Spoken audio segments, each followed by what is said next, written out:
Hello everyone. मैं मिथुन सिंह स्वागत करता हूं आप सभी का। आशा करता हूं आप सभी बहुत अच्छे होंगे।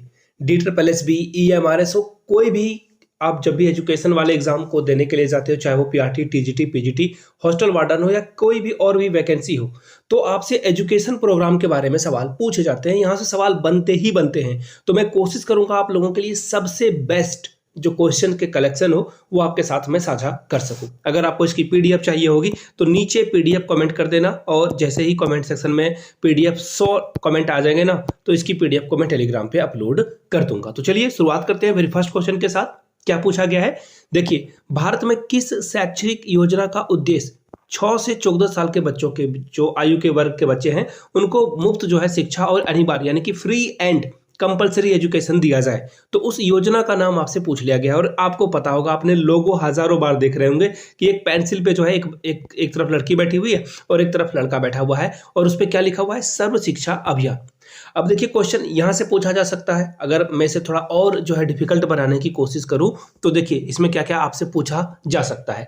तो देखिए 6 से 14 साल ये तो आपने पढ़ लिया, अच्छी बात है, लेकिन आपसे पूछा जाएगा कि सर्व शिक्षा अभियान की शुरुआत कब हुई थी। ये भी एग्जाम में आपसे पूछा जा सकता है। तो आपको फटाफट आंसर कर देना है कि 2000 यानी कि 2000 में जो है इसकी शुरुआत करी गई थी। ये बात आपको याद रख लेना है। अब आपसे एक और सवाल यहां से पूछा जा सकता है। एक और सवाल बनता है कि इसका मोटो क्या है।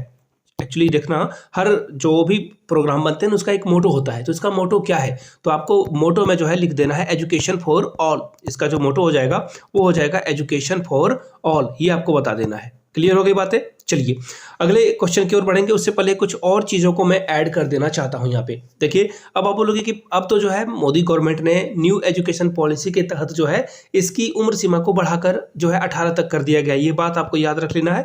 अब जो न्यू एजुकेशन पॉलिसी है NEP के बारे में, उस पर एक अलग से डेडिकेटेड वीडियो आएगी, don't worry. New education policy के बारे में बता दूं, अब जो है इसे 14 से लेकर 18 तक जो है इसे जो है सीनियर सेकेंडरी में जो है तब्दील कर दिया गया है। आई होप कि आपको सारी बातें क्लियर हो गई होगी। इसका सही जवाब हो जाएगा सर्व शिक्षा अभियान। ऑप्शन 20 का क्या होगा, करेक्ट होगा। चलिए आगे बढ़ते हैं अगले सवाल की ओर। नेक्स्ट क्वेश्चन आपके सामने ये रहा।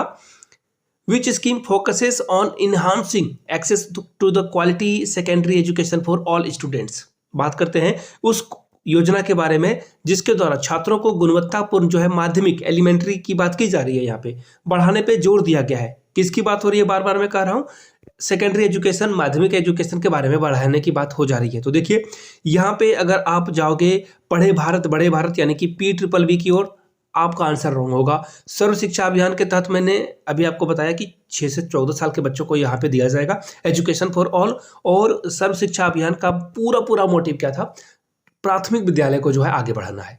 प्राथमिक स्तर पे जो बच्चे पढ़ रहे हैं उनको आगे बढ़ाना है। तो ये तीनों ऑप्शन तो नहीं होंगे। सर्व शिक्षा अभियान यहाँ फिर से है, तो ये तीनों ऑप्शन आपका जो है क्या होगा, कैंसिल हो जाएगा। तो बचा कौन सा, एक ही बचा है जिसका नाम क्या है, राष्ट्रीय माध्यमिक शिक्षा अभियान। रमसा इसे कहा जाता है शॉर्ट फॉर्म में, याद रख लेना आपको। देखिए रमसा का मुख्य और मोटिव क्या था कि जो बच्चे सेकेंडरी में जा रहे हैं ना, उनको कम से कम जो है पढ़ना लिखना एटलीस्ट आ जाए।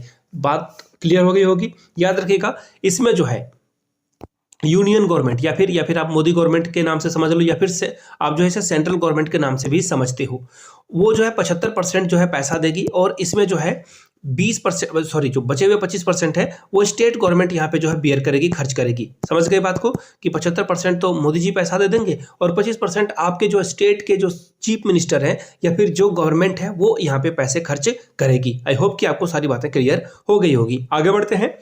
किस योजना का मुख्य उद्देश्य ग्रेड 1 यानी कि क्लास 1 से 3 साल के बच्चों के बीच जो है मूलभूत साक्षरता, या फिर आप इंग्लिश में पढ़ोगे तो फाउंडेशन लिटरेसी की बात की जा रही है। तो देखिए FLN, आपने ये नाम जरूर सुना होगा, फाउंडेशन लिटरेसी न्यूमरेसी, यानी कि बच्चों को कम से कम जो है पढ़ना लिखना बोलना या फिर जो है जोड़ घटाव जो है एटलीस्ट बच्चों को आ जाना चाहिए। क्लास 3 के बच्चों तक को जो है वो अच्छे से किताब पढ़ सके, है ना। जोड़ घटाव गुना भाग जो नॉर्मल होता है डेली लाइफ में, वो एटलीस्ट ये 3 साल के क्लास तक में ये कर ले। इस प्रोग्राम का नाम क्या है, तो देखिए ये प्रोग्राम जो है ना, ऑप्शन बी यानी कि पढ़े भारत बड़े भारत के तहत किया जा रहा है। और ये सब ग्रुप है, याद रखिएगा। ये प्रोग्राम जो है किसके अंतर्गत कराया जा रहा है, तो याद रखिएगा सर्व शिक्षा अभियान के अंतर्गत कराया जा रहा है। लेकिन इसका एक और अलग से नाम है, ये सब ग्रुप है। और मैंने अभी आपको क्या बताया, ये जो ऑप्शन है ये हो जाएगा ऑप्शन नंबर जो है आपका क्या हो जाएगा, ऑप्शन नंबर बी हो जाएगा। यानी कि पढ़े भारत बड़े भारत के तहत जो है कराया जा रहा है। लेकिन ये ग्रुप आपसे ये भी पूछा जा सकता है कि किसका पार्ट है, तो सर्व शिक्षा अभियान का पार्ट है। लेकिन ऑप्शन में जैसे ही आप देखेंगे PBBB बी के साथ आपको आगे बढ़ना होगा, बी के साथ हम लोग भी आगे बढ़ते हैं। नेक्स्ट क्वेश्चन की ओर, अगला क्वेश्चन देखो क्या है, कौन सी योजना नामांकन यानी कि एडमिशन की बात की जा रही है और उपस्थिति बढ़ाने के लिए स्कूलों में बच्चों को पौष्टिक भोजन न्यूट्रिशन जो है दिया जा रहा है। तो देखिए इनरोलमेंट बढ़ाने की बात की जा रही है, न्यूट्रिशन जो है दिया जा रहा है, बच्चों को दूध दिया जाता है, अंडे दिए जाते हैं, बनाना वगैरह जो है, ड्राई फ्रूट वगैरह भी आपको देखने को मिलता है, और खिचड़ी या फिर जो है पौष्टिक खाना वगैरह तो मिलता ही मिलता है। तो अब देखिए बात की जा रही है किस योजना की, तो आप सभी को पता होगा मिड डे मील के बारे में बात की जा रही है। मैं आपको बता दूं ये सबसे पहले जो है 15 अगस्त को जो है लॉन्च किया गया। मैं एक क्वेश्चन भी आप लोगों के लिए यहाँ पे छोड़ के जाऊंगा, नहीं पता हो गूगल से ढूंढ के आंसर आप कमेंट सेक्शन में करिएगा। देखिए इसका सही जवाब क्या होगा, देखिए 15 अगस्त 1995 को इसकी शुरुआत की गई थी, बहुत पहले इसकी शुरुआत की गई है। और कई सारे बच्चे होंगे जो वीडियो को देख रहे हैं वो इसमें पैदा भी नहीं हुए होंगे। कौन कौन पैदा नहीं हुआ नीचे कमेंट करके जो है बता देना, यस आई एम, तो मैं समझ जाऊंगा कि नए बच्चे हैं ये, है ना।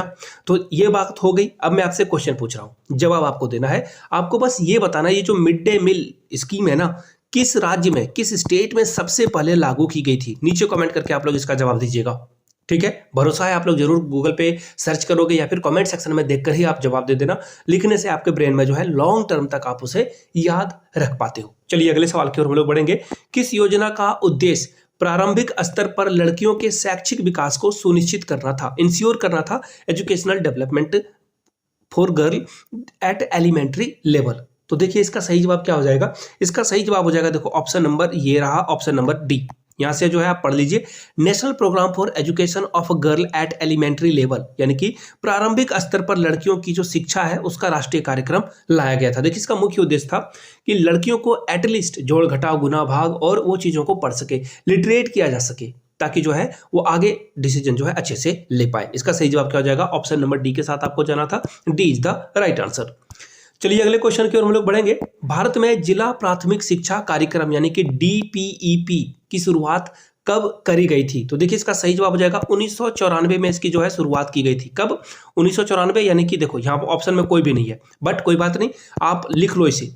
1994 में इसकी शुरुआत की गई थी और इसका सिर्फ और सिर्फ प्राइमरी एजुकेशन पे जोर था। देखिए बात यहाँ पे जिला दिख रहा है ना आपको, यानी कि ये क्या हो जाएगा, प्राइमरी एजुकेशन पे इस पे जो है जोर दिया गया था। चलिए अगले क्वेश्चन की ओर हम लोग बढ़ते हैं। देखिए अभी जो मैंने बताया आपको DPEP का जो मुख्य उद्देश्य था वो क्या था, ये आपको बताना है। तो देखिए मैंने आपको लोगों को बता दिया कि कम साक्षरता दर वाले जिलों को जो है चुना जाएगा और वहां पे प्राइमरी एजुकेशन यानी कि प्राथमिक शिक्षा पर जोर दिया जाएगा।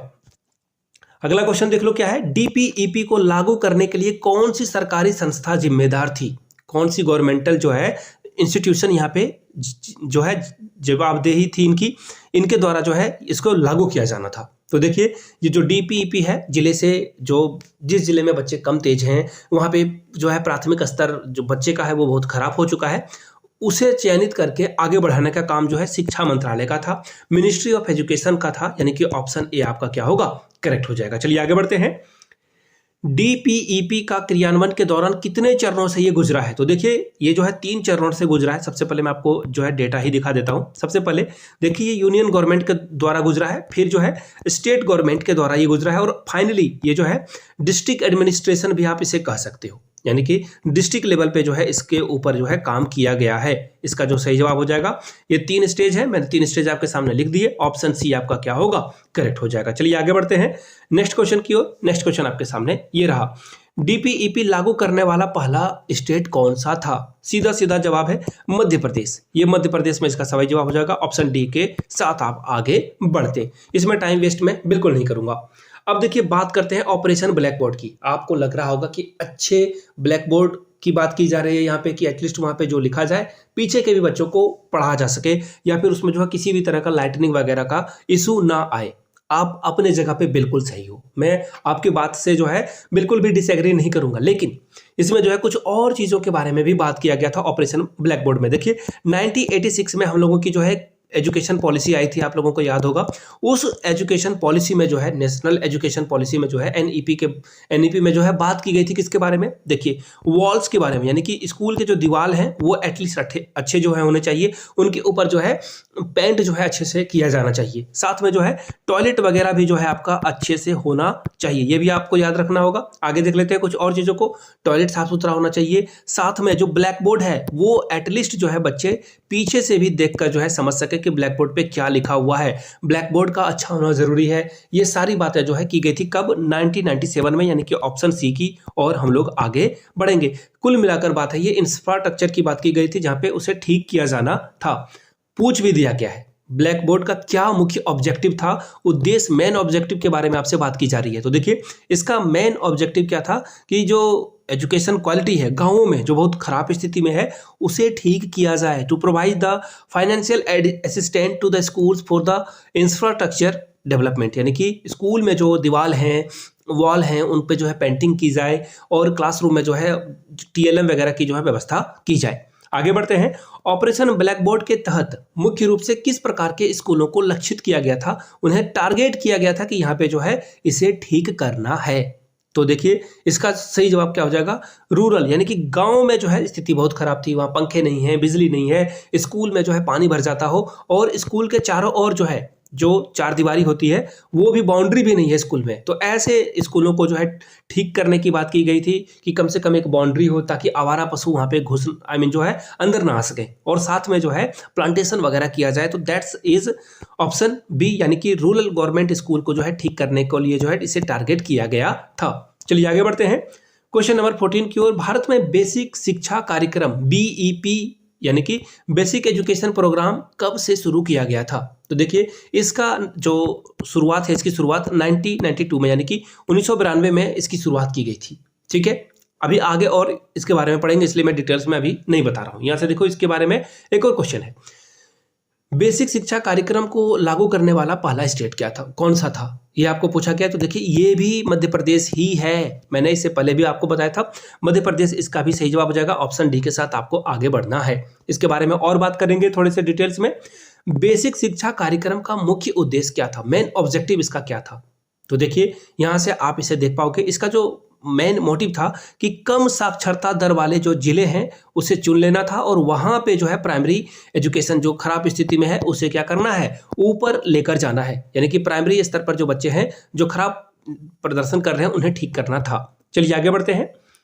भारत में राष्ट्रीय माध्यमिक शिक्षा अभियान रमसा कब शुरू किया गया? मैंने आपको बताया था, रमसा जब भी आपको दिखे तो याद रखना है सेकेंडरी, यानी कि बड़े क्लास के बच्चों को जो है यहाँ पे उनके बारे में जो है चर्चा की गई है। एलिमेंट्री भी आप इसे बोल सकते हो, टाइप ऑफ, बट इसे जो है प्राइमरी से मत एसोसिएट कर लेना। बात की जा रही है सेकेंडरी की, रमसा के बारे में। तो भारत में इसकी शुरुआत सबसे पहले राजस्थान में की गई थी, आगे भी उसके बारे में हम लोग क्वेश्चन भी देखेंगे। इसका सही जवाब हो जाएगा 2009 में इसकी शुरुआत की गई थी। आगे देख लेते हैं, यहां से देखो, रमसा में किस रूप से जो है किस आयु वर्ग के, यानी कि किस एज ग्रुप के बच्चों को जो है टारगेट किया गया था, किस ग्रुप के जो है बच्चों को यहाँ पे पढ़ाने लिखाने की बात की गई थी? तो याद रखिएगा, ये जो बच्चे थे वो 14 से 18 के बच्चे थे, इनको एजुकेट करने की बात की गई थी। ऑप्शन बी आपका सही हो जाएगा। मैंने कहा ना, ये सेकेंडरी वाले बच्चे जो सेकेंडरी में पढ़ाई कर रहे हैं उनके बारे में ये रमसा कार्यक्रम था। देखिए, रमसा कार्यक्रम जो है किस शैक्षिक स्तर पर ध्यान केंद्रित करता था, यानी कि ये जो है फोकस है किस लेवल पे फोकस जो है कर रहा था? तो मैंने अभी आपको बताया, ये सेकेंडरी एजुकेशन पे काम कर रहा था। ऑप्शन बी आपका क्या होगा, करेक्ट हो जाएगा। चलिए हम लोग आगे बढ़ देते हैं। अब बात करते हैं कस्तूरबा गांधी बालिका विद्यालय की। इसकी योजना की शुरुआत सबसे पहले कब की गई थी? तो देखिए, इसकी शुरुआत जो है 2004 में की गई थी। एक क्वेश्चन मैं आप लोगों के लिए छोड़े जा रहा हूं, नीचे कमेंट करके बताना, कस्तूरबा गांधी बालिका विद्यालय की शुरुआत किस स्टेट में सबसे, यानी कि किस राज्य में सबसे पहले की गई थी?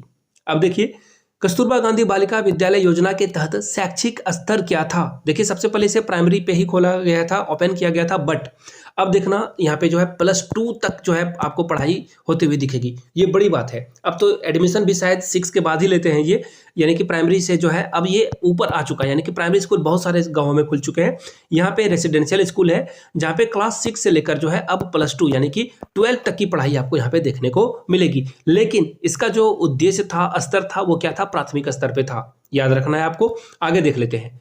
कस्तूरबा गांधी योजना का लक्ष्य समूह क्या था, इसका क्या ऑब्जेक्टिव था? तो देखिए इसका जो ऑब्जेक्टिव था कि जो समाज के वंचित लड़कियां हैं, जो है डिसएडवांटेज सेक्शन से जो लड़कियां आती है उनको आगे बढ़ाना था। लड़कों के बारे में इसमें बात नहीं की गई थी। सीधा सीधा सही जवाब क्या हो जाएगा? ऑप्शन नंबर सी, जो दबे कुचले वर्ग से आती है, ओबीसी, एससी, एसटी से, उन बच्चियों को यहाँ पे आगे बढ़ाने की बात की गई थी।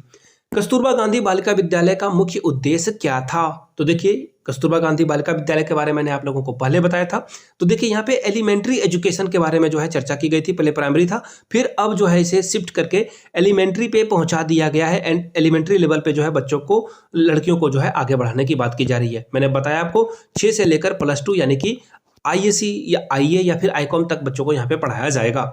आगे बढ़ते हैं, यहां से देख पाओगे भारत में महिला समाख्या कार्यक्रम कब शुरू की गई? तो देखिए समाख्या प्रोग्राम में लड़कियों के अलावा लड़कों को भी शामिल किया गया था। इसके बारे में अलग से क्वेश्चन है, आगे हम लोग देखेंगे। इसकी शुरुआत देखिए 2000 ईस्वी में की गई थी। इसका सही जवाब क्या हो जाएगा? Option number C. चलिए आगे कुछ क्वेश्चन को देखेंगे ताकि आप चीजों को समझ पाओ। महिला समाख्या कार्यक्रम का उद्देश्य या जो ग्रुप है, इस ग्रुप में कौन कौन शामिल था ये आपसे पूछा गया है। तो मैंने आपको क्या बताया, यहाँ पे पुरुष भी शामिल थे, महिलाएं भी शामिल थी, और ये क्वेश्चन जो है NIOS से पूछा गया है। इसका सही जवाब देखिए क्या होगा? Option number B. यहाँ पे जो ग्रामीण क्षेत्र के, रूरल एरिया के मेन और वुमेन है, इनको शामिल किया गया था। ऑप्शन बी के साथ आपको आगे बढ़ना था। चलिए हम लोग आगे बढ़ेंगे अगले क्वेश्चन की ओर। भारत में लोक जुबिक्स कार्यक्रम जो है, लोक जुबिक्स कार्यक्रम की शुरुआत कब की गई थी? NIOS से ये क्वेश्चन पूछा गया है और इसका सीधा सीधा आंसर हो जाएगा 1992। ऑप्शन बी के साथ आपको आगे बढ़ना है। आगे देख लेते हैं इसका मुख्य उद्देश्य क्या है, लक्ष्य क्या था इस लोक जुबिक्स का। तो देखिए इसकी शुरुआत राजस्थान में की गई थी। इसकी शुरुआत जो है राजस्थान में की गई थी। इसका सही जवाब क्या हो जाएगा? राजस्थान से इसकी शुरुआत की गई थी। और कुछ चीजों को देख लेते हैं हम लोग। यहां से देखिए ग्रामीण क्षेत्र के लड़के और लड़कियों को जो है टारगेट किया गया था ताकि उनको जो है आगे बढ़ाया जा सके। चलिए हम लोग आगे बढ़ते हैं। और इसका मुख्य उद्देश्य क्या था? तो देखिए इसका जो मुख्य उद्देश्य था, improve the quality eight primary education in, गांवों के एरिया में जो है प्राइमरी एजुकेशन को ठीक करना ही इसका मुख्य कार्य जो है उद्देश्य था। नेक्स्ट क्वेश्चन की ओर हम लोग बढ़ेंगे। भारत में बेटी पढ़ाओ बेटी बचाओ, ये जो योजना की शुरुआत की गई थी, इसकी शुरुआत जो है 2015 में एक्चुअली कर दी गई थी। आई होप कि आपको सारी बातें समझ में आ गई होगी। 2015 के बाद से जो है ये अभी बहुत स्तर पे आगे बढ़ चुका है। इसके बारे में हम लोग और भी जो है अगले क्वेश्चन के में जो इसे देखेंगे। बेटी बचाओ बेटी पढ़ाओ का मुख्य उद्देश्य क्या है? इसका मुख्य उद्देश्य देखिए, इसका जो फंडामेंटल जो प्राइमरी ऑब्जेक्टिव है, इसका ऑब्जेक्टिव है कि इंश्योर करना कि बच्चियों को जो है सर्वाइवल मिल सके, प्रोटेक्शन मिल सके और एजुकेशन मिल सके। देखिए सर्वाइवल का मतलब है कि बच्चियां बच सके। बच्चियों को गर्भ में जो है मार दिया जाता है, तो इस चीज से बचाने के लिए जो है यहाँ पे सर्वाइवल का यूज किया गया है। प्रोटेक्शन यानी कि जो बच्चियां हैं उनको जो है प्रोटेक्शन दिया जाए, बच्चियों के साथ जो भेदभाव हो रहा है उससे बचाया जाए और इन्हें एजुकेट किया जाए, पढ़ाया जाए। इसका मुख्य उद्देश्य यही था। आगे बढ़ते हैं।